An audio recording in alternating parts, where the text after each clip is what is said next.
الله من الشيطان الرجيم بسم الله الرحمن الرحيم والذين يرمون أزواجهم اور جو لوگ اپنی بیویوں پر تہمت لگاتے ہیں وَلَمْ يَكُنْ لَهُمْ شُهَدَاءُ إِلَّا أَنفُسُهُمْ اور ان کے لیے سوائے اپنے اور کوئی گواہ نہیں فَشَهَادَةُ أَحَدِهِمْ أَرْبَعُ شَهَادَاتٍ بِاللَّهِ تو ایسے شخص کی گواہی کی یہ صورت ہے کہ وہ 4 مرتبہ اللہ کی قسم کھا کر گواہی دے۔ کس بات کی گواہی دے؟ إِنَّهُ لَمِنَ الصَّادِقِينَ کہ بے شک وہ سچا ہے۔ وَالْخَامِسَةُ أَنَّ لَعْنَةَ اللَّهِ عَلَيْهِ إِنْ كَانَ مِنَ الْكَاذِبِينَ اور 5ویں مرتبہ یہ کہے کہ اس پر اللہ کی لعنت ہو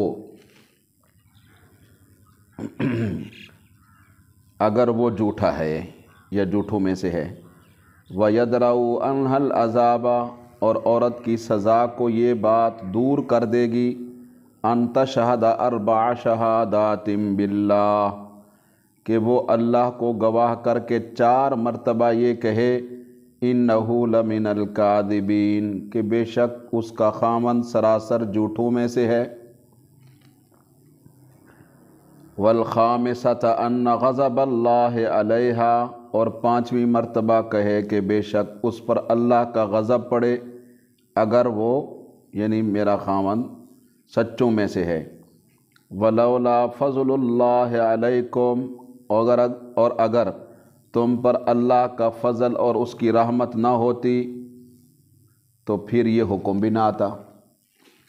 وَأَنَّ اللَّهَ تَوَّابٌ حَكِيمٌ اور یہ کہ اللہ توبہ قبول کرنے والا اور حکمت والا ہے۔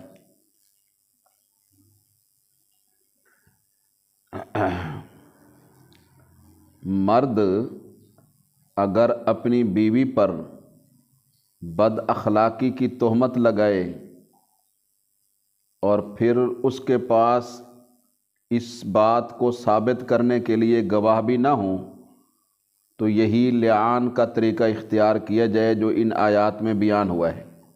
سورہ نور کی آیت نمبر 6 تا 9۔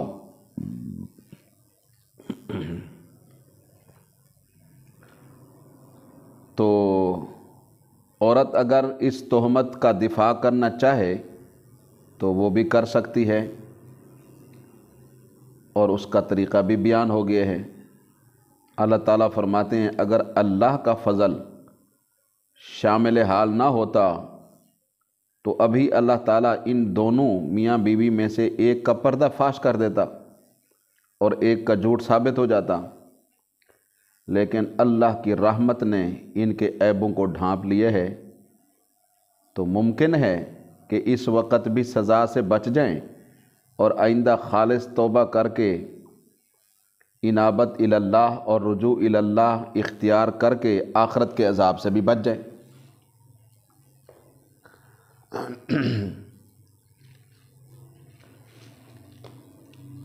سورہ نور کی ان آیات مبارکہ میں لعان کا مسئلہ بیان کیا گیا ہے۔ لعان کا معنی ہے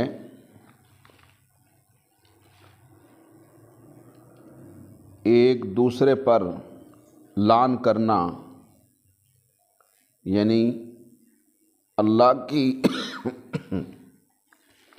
ایک دوسرے کے لیے اللہ کی رحمت سے دوری کی دعا کرنا، اللہ کی رحمت سے دوری کی دعا کرنا۔ بیوی پر زنا کی تہمت لگانے کا حکم ان آیات کے اندر بیان ہوا ہے۔ فرمایا جو لوگ اپنی بیویوں پر زنا کی تہمت لگائیں اور ان کے پاس اپنی ذات کے علاوہ کوئی گواہ نہ ہوں تو ان کی گواہی کی صورت یہ ہے کہ شوہر 4 مرتبہ گواہی دے کہ بخدا وہ یقیناً سچا ہے اور 5ویں بار کہے اگر وہ جھوٹا ہو تو اس پر اللہ کی پھٹکار، اور عورت سے سزا کو یہ بات ہٹائے گی کہ وہ 4 مرتبہ گواہی دے کہ باخدا شوہر یقیناً جھوٹا ہے، اور 5ویں بار کہے اگر وہ سچا ہو تو عورت کہے میرے اوپر اللہ کا غضب۔ اللہ تعالیٰ ارشاد فرماتے ہیں اگر تم پر اللہ کا فضل اور اس کی مہربانی نہ ہوتی اور نہ یہ بات ہوتی کہ اللہ توبہ قبول کرنے والے حکمت والے ہیں تو تم پھر بڑے نقصان میں پڑ جاتے۔ یعنی اللہ تعالیٰ نے شوہر کے لیے یہ حکم نازل فرما کر لوگوں پر بڑا کرم کا معاملہ فرمایا ہے، اور ان کو اللہ تعالیٰ نے بڑے بڑے نقصانات سے بچا لیے۔ ان آیات میں جو اللہ تعالیٰ نے حکم بیان فرمایا ہے اس کو اچھی طرح سمجھنے سے پہلے چند باتیں ذہن نشین فرما لیں، اور اس کے ضروری مسائل بھی وہ بھی ذہن نشین فرما لیں۔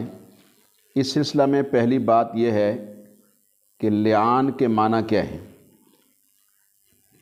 ان آیات میں میاں بیوی کے لیے جو حکم ہے اس حکم کا نام ہے لعان، کیونکہ شوہر کی قسموں میں لعنت کا لفظ آیا ہے، اور عورت کی قسموں میں جو غضب کا لفظ آیا ہے اللہ کے غصے کا، وہ بھی لعنت ہی کی ایک صورت ہے، ناراضگی کی ایک صورت ہے۔ لعان یہ باب مفعلہ کا مصدر ہے، اور اس میں فعل جو ہے اس کی خاصیت ہوتی ہے اس باب کی کہ فعل جانبین سے پایا جاتا ہے، یعنی ان میں فعل میں اشتراک ہوتا ہے، دونوں طرف سے فعل پایا جاتا ہے، مطلب دو شخصوں کا مل کر کوئی کام کرنا۔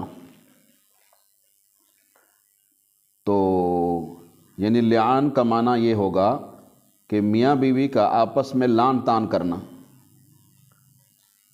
شوہر کا بصورت کذب اپنی ذات پر لعنت بھیجنا، یعنی یہ کہنا کہ اگر میں جھوٹا ہوں تو میرے اوپر لعنت، اور عورت کا شوہر کے سچے ہونے کی صورت میں اپنے لیے اللہ کے غضب کی دعوت دینا کہ اگر میرا شوہر سچا ہو تو میرے اوپر اللہ کا غضب، تو یہ لعان کہلاتا ہے۔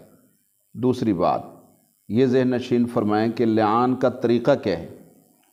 لعان کا طریقہ یہ ہے کہ قاضی، جج، حکم، فیصلہ کرنے والا شوہر سے لعان کا آغاز کرے۔ پہلے شوہر 4 مرتبہ کہے کہ میں گواہی دیتا ہوں باخدا میں یقیناً سچا ہوں اس زنا کی تہمت میں جو میں نے اس عورت، اور اپنی بیوی کی طرف اشارہ کر کے کہے کہ جو میں نے اس عورت پر لگائی ہے، اور 5ویں مرتبہ کہے کہ مجھ پر اللہ کی لعنت ہو اگر میں جھوٹا ہوں اس زنا کی تہمت میں جو میں نے اس عورت یعنی اپنی بیوی کی طرف اشارہ کر کے کہے کہ جو میں نے اس عورت پر لگائی ہے۔ پھر 4 گواہیاں دے اور کہے، یعنی عورت جو ہے اس کے بعد عورت 4 گواہیاں دے۔ نمبر 2، عورت پھر 4 گواہیاں دے اور یہ کہے کہ میں گواہی دیتی ہوں باخدا یقیناً وہ، یعنی اپنے شوہر کی طرف اشارہ کر کے کہے کہ یقیناً وہ جھوٹا ہے اس زنا کی تہمت میں جو اس نے مجھ پر لگائی ہے۔ پھر 5ویں مرتبہ عورت یہ کہے کہ اللہ کا غضب نازل ہو مجھ پر اگر وہ، یعنی اپنے شوہر کی طرف اشارہ کرے کہ اگر وہ سچا ہو اس زنا کی تہمت میں جو اس نے مجھ پر لگائی، تو یہ لعان مکمل ہو گیا۔ کتابوں میں اس کے عربی کلمات بھی ہیں، تو جو عربی جانتے ہیں وہ عربی کلمات کہہ رہے ہیں، جو عربی نہیں جانتے ہیں وہ اپنی زبان میں یہی کلمات یا ان کا مفہوم ادا کر دے جو میں نے عرض کی۔ اب لعان کے چند مسائل ہیں وہ ذہن نشین فرما لیں۔ نمبر 1، لعان اسلامی حکومت میں جو مقررہ قاضی ہے وہی کرا سکتا ہے۔ غیر مسلم ممالک میں جو پنچایتیں بیٹھتی ہیں یا اس طریقے سے شرعی مسائل بتانے کے لیے علماء اور مفتیان بیٹھتے ہیں، وہ لعان نہیں کرا سکتے کیونکہ ان کے پاس قوت نافذہ یا حکومت کی طاقت نہیں ہے۔ لہٰذا اسلامی حکومت میں مقرر جو قاضی ہوتے ہیں وہی لیان کرا سکتے ہیں۔ غیر مسلم ممالک میں جو کوئی لوگ آپس میں بیٹھ جاتے ہیں، پنچایت لگا لیتے ہیں، یا مفتیان کے پاس یا علماء کے پاس چلے جاتے ہیں، تو اس سے لیان نہیں ہوتا ہے، ایک بات۔ نمبر 2، لیان 2 ہی صورتوں میں ہوتا ہے۔ نمبر 1، جب شوہر بیوی پر واضح طور پر زنا کی تہمت لگائے۔ لیان 2 ہی صورتوں کے اندر ہو سکتا ہے۔ نمبر 1 کہ جب شوہر بیوی پر کھلم کھلا واضح طور پر زنا کی تہمت لگائے۔ نمبر 2 یہ ہے کہ لیان، دوسری صورت لیان کے ہونے کی یہ ہے کہ جب شوہر بچے کی پیدائش کے وقت یا بچی جو بھی پیدا ہوا ہے اس کی پیدائش کے وقت نفی کرے، انکار کرے اور کہے یہ میرا بچہ نہیں، یا سرے سے حمل کی نفی کر دے۔ ابھی بچہ پیدا نہیں ہوا، عورت کو ابھی حمل ہے تو حمل کی نفی کر دیتا ہے، کہتے ہیں نہیں جی یہ تو حمل میرا ہے ہی نہیں۔ تو لیان 2 صورتوں میں ہو سکتا ہے۔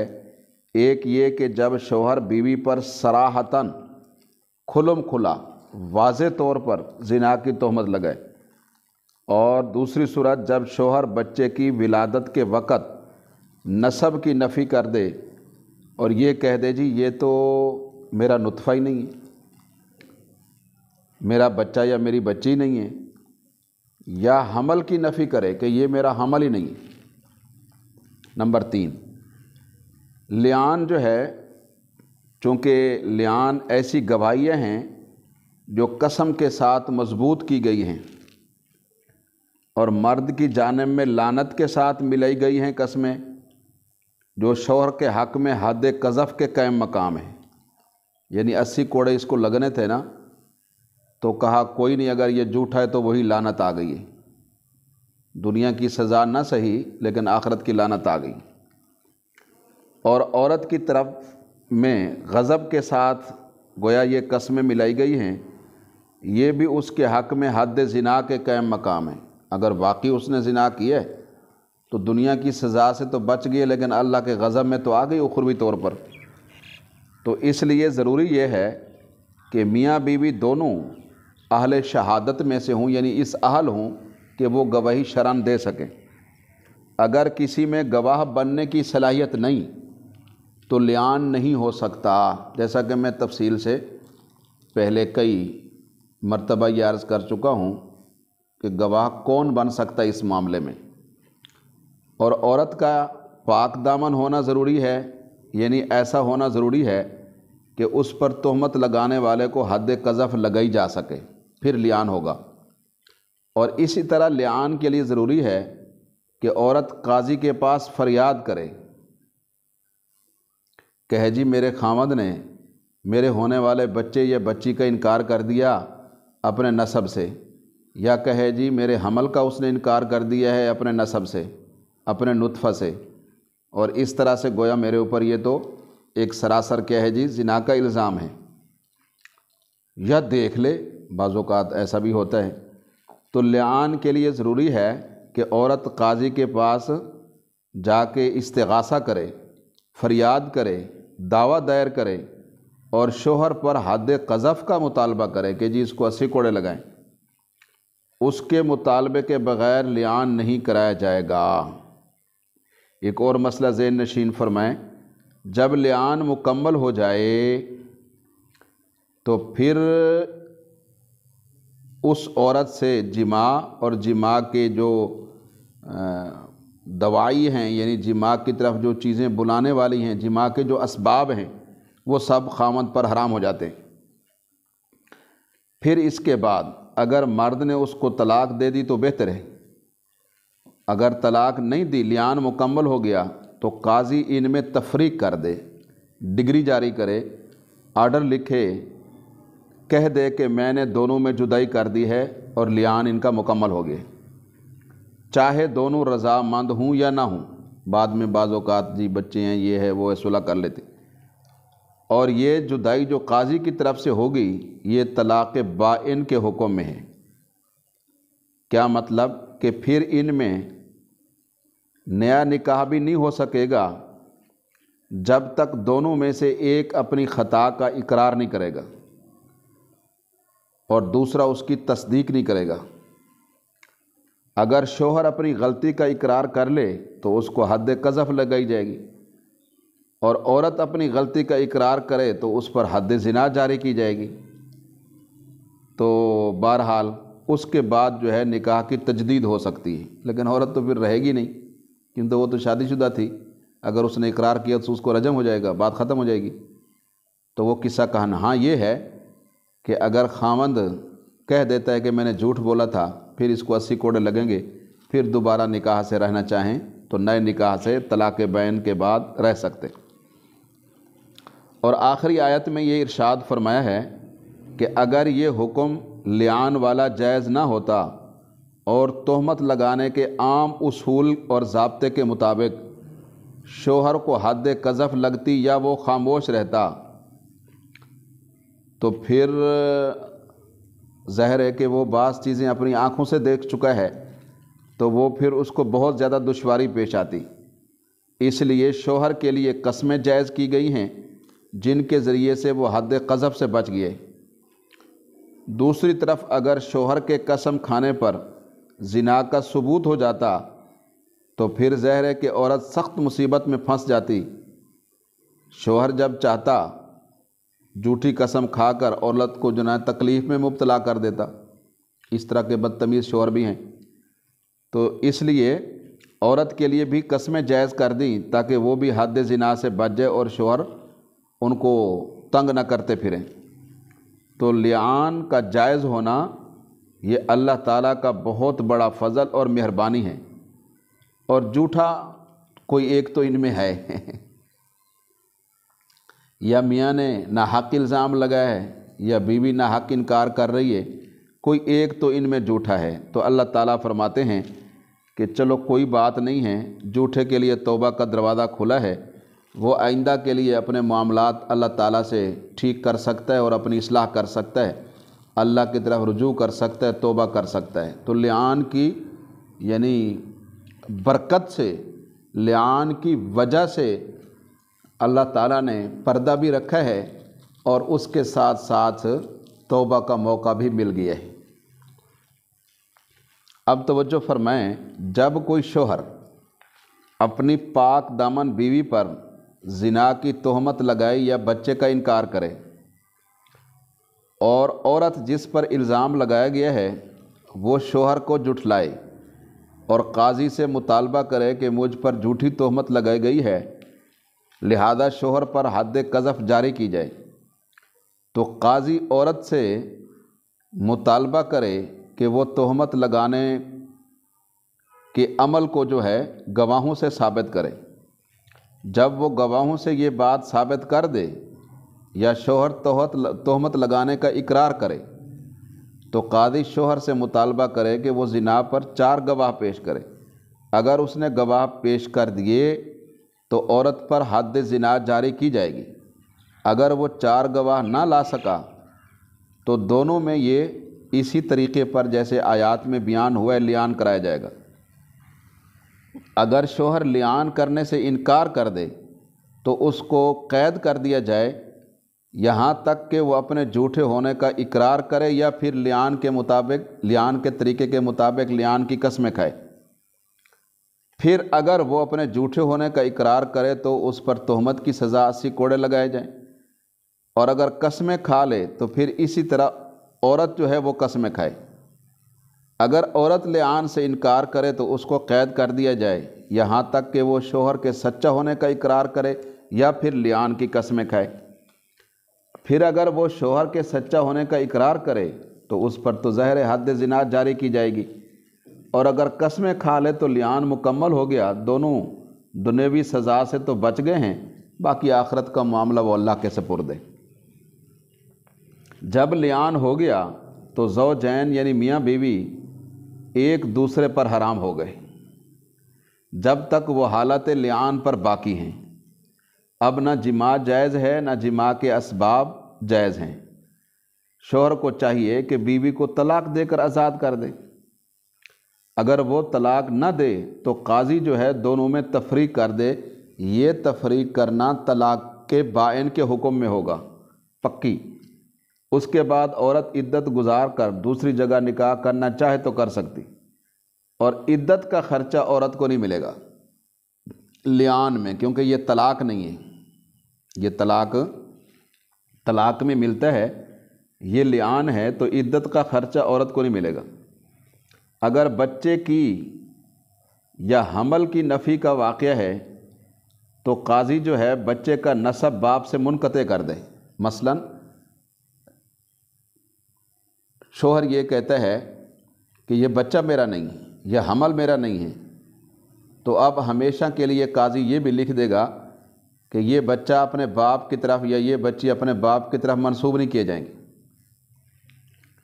اگر لعان، اس لعان کی یہ بنیاد ہے، اگر لعان کی بنیاد یہ ہے کہ وہ شخص یہ کہہ رہا ہے شوہر کہ یہ بچہ میرا نہیں ہے یا بچی میری نہیں، حمل کی نفی ہے، یہ ولادت کی نفی ہے، پیدائش کی نفی، یا یہ کہہ رہا ہے کہ یہ حمل میرا نہیں ہے، نطفہ میرا نہیں ہے، تو قاضی بچے کا نسب باپ سے کاٹ دے۔ اب اس کی نسبت جو ہے ماں کی طرف ہوگی، اور یہ ماں بیٹا یا ماں بیٹی ایک دوسرے کے وارث ہوں گے، شوہر سے اس کا کوئی تعلق باقی نہیں رہے گا۔ اور لعان کے بعد نہ بیوی کو زانیہ کہنا جائز ہے اور نہ بچے کو ولد الزنا حرامی کہنا جائز ہے، بچی ہے بچہ ہے جو بھی ہے۔ حضرت ہلال بن امیہ کے واقعہ میں نبی کریم صلی اللہ علیہ وسلم نے یہی فیصلہ فرمایا تھا۔ لعان کے بعد بیوی کو زانیہ کہنا بھی جائز نہیں اور بچے کو حرامی کہنا بھی یا ولد الزنا کہنا بھی جائز نہیں ہے۔ تو یہ لعان سے متعلق تفصیلات ہیں۔ اس سلسلہ میں حدیثوں میں واقعات آئے ہیں، تو جو حدیثوں کے اندر واقعات آئے ہیں وہ بھی میں گوش گزار کرتا ہوں۔ اللہ تعالیٰ ارشاد فرماتے ہیں والذین یرمون ازواجہم، جو لوگ اپنی بیویوں پر تہمتیں لگائیں، ولم یکن لہم شہداء الا انفسہم، اور ان کے پاس خود ان کے اپنے سوا کوئی دوسرے گواہ نہ ہوں، فشہادت احدہم اربع شہادات باللہ، تو ان میں سے ایک شخص کی گواہی یہ ہے کہ وہ 4 مرتبہ اللہ کی قسم کھا کر گواہی دے، انہ لمن الصادقین، کہ وہ الزام لگانے میں سچا ہے، والخامسۃ ان لعنۃ اللہ علیہ ان کان من الکاذبین، اور 5ویں مرتبہ کہے کہ اس پر اللہ کی لعنت ہو اگر وہ اپنے الزام میں جھوٹا ہو۔ تو بہرحال اس سے کیا ہو جائے گا، شوہر سے حد قذف جو ہے، تہمت کی جو سزا 80 کوڑے ہیں وہ ختم ہو جائیں گے۔ وَيَدْرَأُ عَنْهَا الْعَذَابَ، اور عورت سے سزا اس طرح دور ہو سکتی ہے کہ ان تشہد 4 شہادات باللہ، کہ وہ 4 مرتبہ اللہ کی قسم کھا کر شہادت دے، گواہی دے کہ انہ لمن الکاذبین، کہ یہ شخص اپنے الزام میں جھوٹا ہے، والخامسۃ، اور 5ویں مرتبہ کہے ان غضب اللہ علیہا، کہ اس بندی پر اللہ کا غضب آئے اگر وہ ان کان من الصادقین، اگر وہ یعنی اس کا شوہر اپنے الزام میں سچا ہو۔ ولولا فضل اللہ علیکم ورحمتہ، اور اگر اللہ کا فضل تم پر نہ ہوتا اور اس کی رحمت نہ ہوتی تو پھر یہ تمہارے لیے کتنی مشکل تھی، نہ رکھ سکتے تھے، نہ رہ سکتے تھے، اور نہ چھوڑ سکتے، تو مشکلات پیش آتی۔ وَأَنَّ اللَّهَ تَوَّابٌ حَكِيمٌ، اور اللہ بار بار توبہ قبول کرنے والے ہیں، بہت رجوع فرمانے والے ہیں، بہت توجہ فرمانے والے ہیں بندوں پر، اور حکمت والے ہیں، اس کا کوئی حکم دانائی اور حکمت سے خالی نہیں ہے۔ تو اگر یہ اللہ کا فضل نہ ہوتا تو بیویوں پر الزام کا معاملہ بہت پریشانی میں انسان کو ڈال دیتا۔ تو حنفیہ یہ کہتے ہیں کہ اگر ایک شخص بہت سے لوگوں پر بھی الزام لگائے، خواہ ایک لفظ میں یا الگ الگ الفاظ میں، تو اس پر ایک ہی حد لگائی جائے گی، الا یہ کہ حد لگنے کے بعد وہ پھر کسی نئی تہمت کا ارتکاب کرے تو پھر الگ لگائی جائے گی۔ بہرحال تو یہ فرماتے ہیں احادیث مبارکہ میں، یہ پچھلی آیت مبارکہ میں یہ حد قذف کا حکم آیا تو لوگوں میں یہ سوال پیدا ہو گیا، حضرت سعد بن عبادہ اور اس طرح سے دیگر بہت سے صحابہ رضوان اللہ تعالی علیہم اجمعین، انہوں نے کہا جی کوئی شخص اپنی بیوی کو غیر مرد کے ساتھ دیکھے تو پھر یہ مسئلہ تو بہت پیچیدہ ہے، تو اس کا کیا حل نکالا جائے؟ اس کا کیا حل نکالا جائے؟ کیونکہ وہ 4 گواہ تو اس کے پاس ہے ہی نہیں، اور خود دیکھ چکا ہے بیوی کو، تو وہ پھر کیسے رہ سکتا ہے بیوی کے ساتھ؟ تو یہ بڑا مشکل مقام ہے، جب خود دیکھ چکا ہے تو وہ رہ نہیں سکتا۔ تو پھر اس پر جو ہے یہ آیات لعان نازل ہوئی ہیں، یہ آیات لعان اس موقع پر نازل ہوئی ہیں۔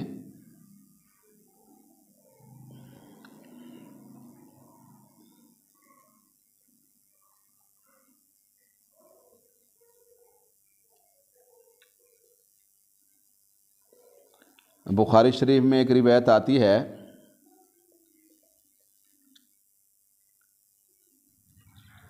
کہ جب قرآن پاک میں یہ حکم نازل ہوا ہے کہ کوئی شخص کسی عورت پر زنا کا الزام لگائے تو اسے اس کے ثبوت میں، اس عورت کی بدکاری کے ثبوت میں 4 گواہ پیش کرنے ہوں گے۔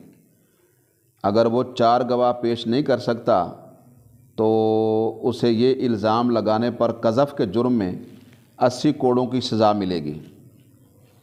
تو اس پر انصار مدینہ کے ایک سردار جناب سعد بن عبادہ نے نبی کریم صلی اللہ علیہ وسلم سے عرض کیا کہ یا رسول اللہ صلی اللہ علیہ وسلم، اگر میں اپنی بیوی کے ساتھ بالفرض والمحال کسی مرد کو بدکاری میں مصروف دیکھوں تو کیا 4 گواہ تلاش کرتا پھروں کہ او بھائی گواہو، گواہی دینے والو تم بھی آ کر یہ منظر دیکھو؟ تو وہ کہنے لگے اللہ کی قسم میں تو ایسا نہیں کروں گا، بلکہ میں تلوار کے ساتھ ان دونوں کی گردنیں اڑا دوں گا، بیوی کی بھی اور اس کے ساتھ جو بھی اس کار بد میں مصروف ہے اس کی بھی۔ اس پر نبی کریم صلی اللہ علیہ وسلم نے قریب بیٹھے صحابہ سے کہا کہ اے میرے صحابہ، کیا تم سعد بن عبادہ کی غیرت دیکھ رہے ہو؟ سنو، فرمایا کہ میں سعد بن عبادہ سے زیادہ غیرت والا ہوں، اور فرمایا سنو، اللہ مجھ سے بھی زیادہ غیرت مند ہے۔ نبی کریم صلی اللہ علیہ وسلم کے اس فرمان کا مطلب یہ تھا کہ اللہ تعالیٰ کی غیرت جو ہے وہ سب سے زیادہ ہے، چونکہ 4 گواہوں کا قانون اللہ نے نافذ کیا ہے، اس لیے یہ غیرت کے خلاف نہیں ہے اور قانون کو ہاتھ میں لینے کی اجازت نہیں۔ ٹھیک ہے، باقی رہا بیوی کا مسئلہ، تو اس سلسلے میں قرآن پاک نے مزید ہدایات دیں۔ اگر بدکاری کے الزام کا معاملہ میاں بیوی کے درمیان ہو تو اس کے لیے 4 گواہوں کی ضرورت نہیں، بلکہ میاں بیوی عدالت میں گویا 4 قسمیں کھائیں تو 4 مرتبہ شوہر کہے گا کہ میں نے اس پر بدکاری کا جو الزام لگایا وہ ٹھیک ہے، اگر میں جھوٹا ہوں تو مجھ پر اللہ کی لعنت نازل ہو۔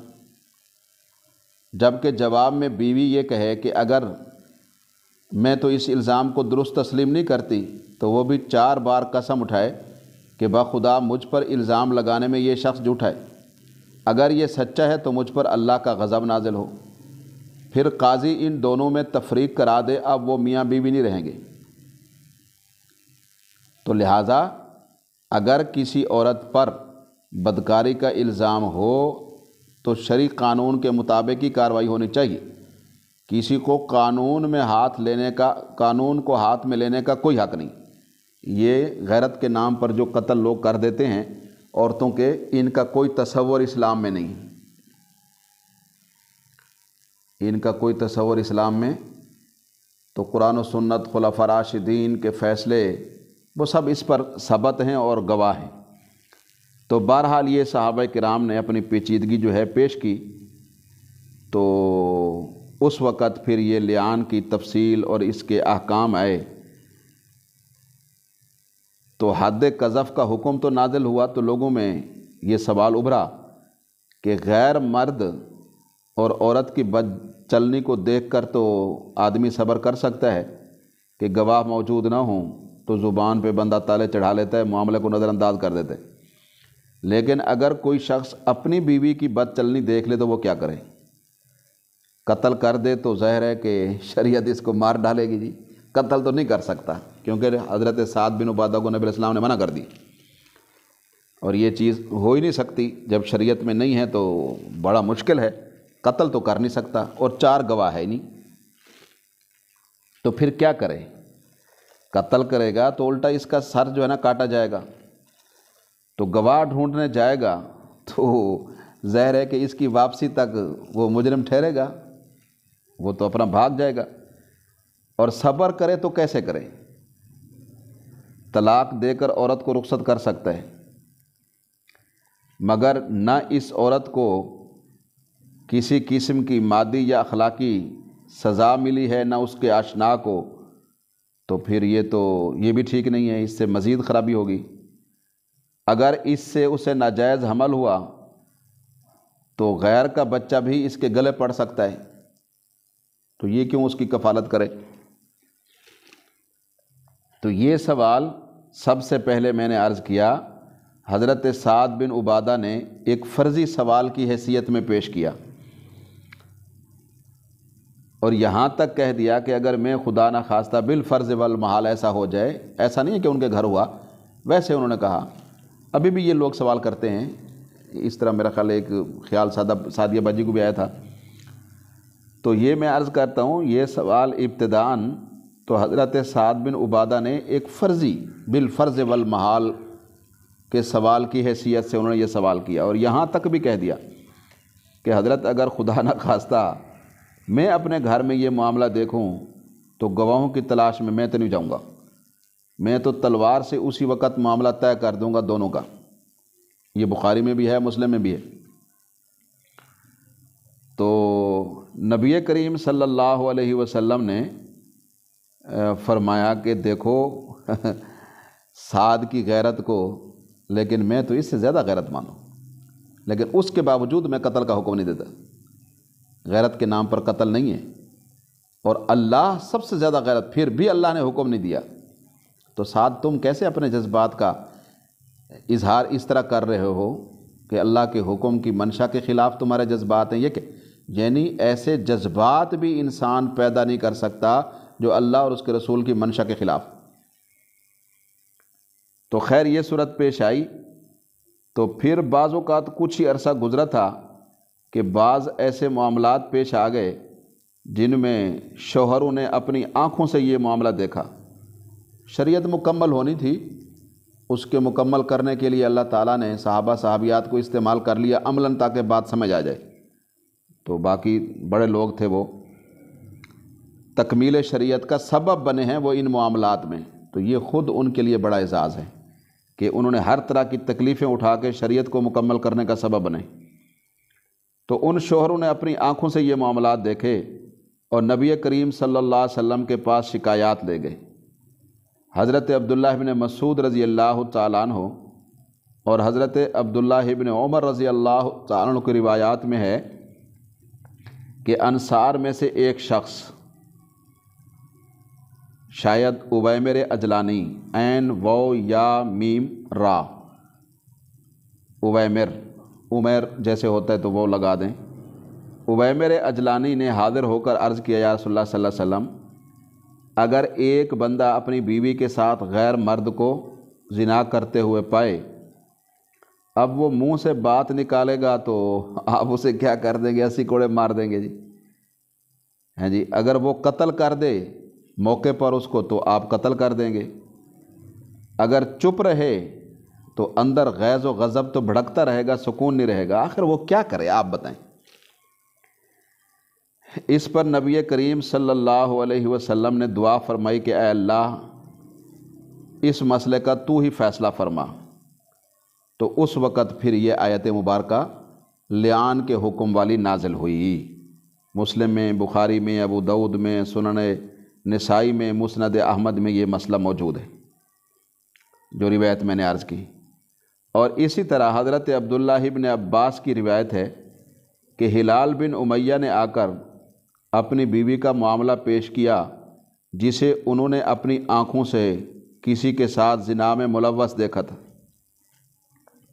نبی علیہ السلام نے فرمایا اے ہلال بن امیہ ثبوت لاؤ ورنہ تمہیں ہم 80 کوڑے لگائیں گے۔ جی یہ کیسی بات کر رہے ہو؟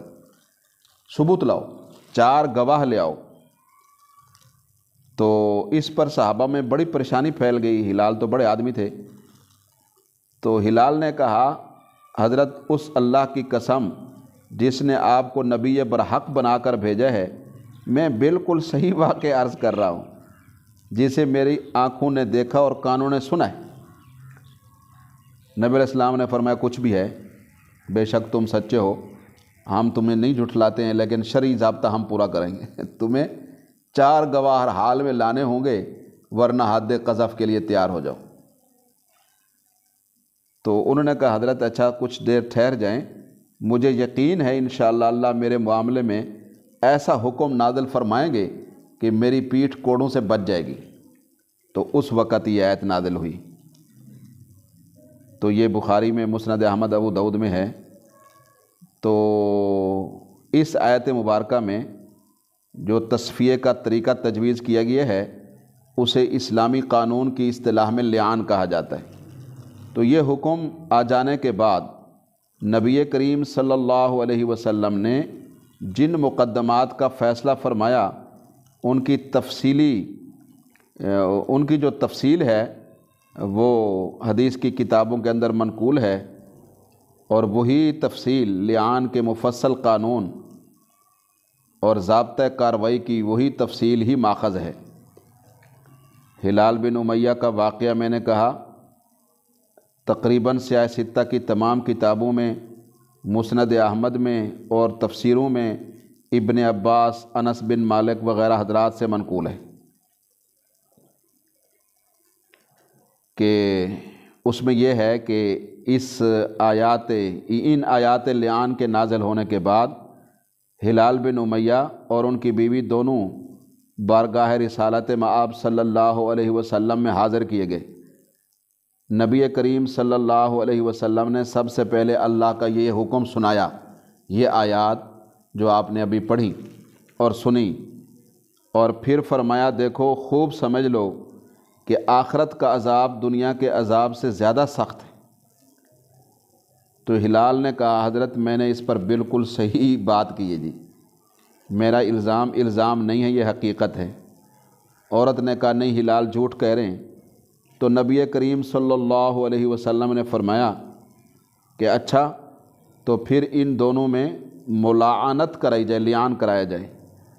تو سب سے پہلے ہلال بن امیہ اٹھے، انہوں نے قرآن کے حکم کے مطابق قسمیں کھانی شروع کی، لیکن نبی علیہ السلام اس دوران بھی بار بار فرماتے رہے کہ دیکھو اللہ کو معلوم ہے تم میں سے ایک ضرور جھوٹا ہے، پھر کیا تم میں سے کوئی توبہ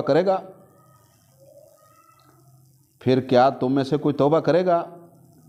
مطلب یہ ہے کہ چلو یہ کر رہے ہو لیکن توبہ کیے بغیر نہ رہنا، اگر توبہ نہیں کرو گے تو پھر تو اللہ کا غضب، اللہ کی لعنت آ جائے گی۔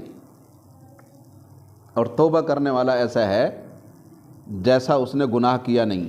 تو بار بار یہ فرماتے تھے آپ، یعنی دونوں کے موقع پر، دونوں کی باری پر، جب عورت نے قسمیں دیں تب بھی، جب ہلال نے دی تب بھی فرماتے تھے کہ اللہ کو معلوم ہے تم میں سے ایک تو ضرور جھوٹا ہے اللہ کے بندو، تو لیکن چلو تم کر ہی رہے ہو جب، ٹھیک ہے اللہ نے یہ شاید اس لیے مقرر کیا ہو کہ دونوں کی عزت برقرار رہ جائے، تو سنو پھر کیا تم میں سے کوئی توبہ کرے گا؟ یہ سوال آپ بار بار کرتے تھے کہ اگر توبہ کر لے تو بس ٹھیک ہے۔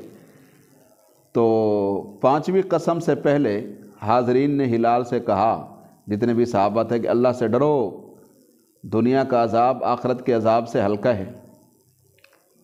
یہ پانچویں قسم تم پر عذاب واجب کر دی، مگر ہلال نے کہا کہ جس اللہ نے میری پیٹھ کوڑوں سے بچائی ہے تو وہ آخرت میں مجھے کیسے عذاب دے گا جب کہ میں نے اپنی آنکھوں سے دیکھا ہے۔ تو یہ کہہ کر انہوں نے پورے اطمینان کے ساتھ پانچویں قسم کھا لی۔ نبی علیہ السلام بار بار وہی فرماتے رہے جو میں نے عرض کیا۔ پھر ان کی بیوی اٹھی اور اس نے بھی قسمیں کھانا شروع کی، تو پانچویں قسم سے پہلے اسے بھی روک کر نبی علیہ السلام نے یہ کہا، اللہ سے ڈرو، آخرت کے عذاب کی بنسبت دنیا کا عذاب برداشت کر لینا آسان ہے، کوئی حرج نہیں۔ لیکن یہ آخری قسم لوگوں نے بھی کہا کہ تیرے اوپر اللہ کے عذاب کو واجب کر دے گی۔ یہ سن کر وہ کچھ دیر تو رکی اور جھجک گئی۔ لوگوں نے سمجھا کہ شاید یہ زنا کا اعتراف کرنا چاہتی ہے، مگر وہ پھر کہنے لگی کہ دیکھو میں ہمیشہ کے لیے اپنے قبیلے کو رسوا نہیں کروں گی، تو بس میں قسم کھاتی ہوں۔ پانچویں قسم بھی کھا گئی۔ اسے بھی نبی علیہ السلام نے فرمایا کیا توبہ کرے گی؟ تو اس کے بعد نبی علیہ السلام نے دونوں کے درمیان تفریق کرا اور فیصلہ فرمایا کہ اس کا بچہ جو اس وقت یعنی لیان کے وقت میں پیٹ میں تھا، آپ نے فرمایا یہ ماں کی طرف منسوب ہوگا، ہلال کی طرف نہیں ہوگا، باپ کی طرف نہیں پکارا جائے گا۔ اور فرمایا کہ کسی بھی شخص کو آئندہ اس عورت پر یا اس کے بچے پر الزام لگانے کا بھی حق نہیں ہوگا۔ جو بات تھی ختم ہو گئی، اللہ کا قانون پورا ہو گیا ہے۔ اب کوئی شخص نہ ہلال کے علاوہ کوئی اور یہ کہہ سکتا ہے کہ یہ زانیہ یا زنا کی ہے، ختم ہوگی بات۔ تو اگر کوئی کہے گا اس کے بچے کو حرامی کہے گا یا اس عورت پر فرمایا اس کو زانیہ کہے گا، تو پھر وہ حد قذف کا مستحق، ہم اس کو 80 کوڑے لگائیں گے۔ اور فرمایا کہ اس کو عدت کے دوران، عدت کے زمانے میں خرچہ، رہائش، روٹی کا کوئی حق ہلال سے نہیں ہوگا۔ ہلال بن امیہ اس دوران اس کو کوئی چیز بھی، جیسے عدت کے دوران نان نفقہ سکنا ہوتا ہے، رہائش، خرچہ وغیرہ، روزی روٹی، مکان، وہ نہیں ملے گا، کیونکہ یہ طلاق یا وفات کے بغیر شوہر سے جدا کی جا رہی ہے۔ اور پھر آپ نے لوگوں سے کہا کہ اس کے ہاں جب بچہ پیدا ہو نا تو اس کو ذرا غور سے دیکھنا کہ وہ کس پر گیا ہے۔ اگر اس بچے کی شکل ہلال کی ہو تو ہلال کا ہے، اگر فلاں فلاں صورت کا ہو، یعنی جو ہلال نے کہا فلاں شخص اس کے ساتھ ملوث تھا، اس شخص کا نام تو نہیں لیا، لیکن آپ نے اگر ضمیر سے اس کو غیب سے ذکر کیا کہ اگر اس صورت کا ہو تو پھر اسی شخص کا ہے جس کے بارے میں اس حوالے سے الزام لگایا گیا ہے۔ خیر وہ بچہ ہو گیا، بعد میں دیکھا گیا تو وہ ہلال کی صورت پر نہیں تھا، بلکہ وہ اس دوسرے شخص کی صورت پر تھا۔ تو اس پر نبی علیہ السلام نے فرمایا اگر یہ لیان کا حکم نہ ہوتا، اگر یہ قسمیں نہ ہوتی اور اللہ کی کتاب یہ فیصلہ نہ کر چکی ہوتی تو میں اس عورت کے ساتھ سختی سے پیش آتا۔ لیکن بہرحال اب یہ معاملہ اللہ کے سپرد ہے۔ تو دیکھو نبی علیہ السلام نے بھی اپنے جذبات کو قرآن کے تابع کیا جی، اور ہمیں بھی یہی حکم ہے۔ کیا منشا اس میں اللہ کی، کیا حکمت ہے؟ یہ احکم الحاکمین اور حکیم علیم بذات الصدور، اس سے آگاہ ہے، ہم آگاہ نہیں۔ تو اس کے علاوہ اور بھی کچھ مقدمات ہیں جو بارگاہ رسالت مآب صلی اللہ علیہ وسلم میں پیش ہوئے، اور ان میں آپ نے انہی آیات کے مطابق فیصلہ فرمایا ہے۔ تو لیان کے حوالے سے ابھی کچھ بات یہ چل رہی ہے، انشاءاللہ تتمے کے طور پر چند باتیں مزید بھی عرض کریں گے، تو پھر یہ مضمون ختم ہوگا۔ اس کے بعد انشاءاللہ اگلا رکوع شروع کریں گے۔ وآخر دعوانا الحمدللہ رب العالمین۔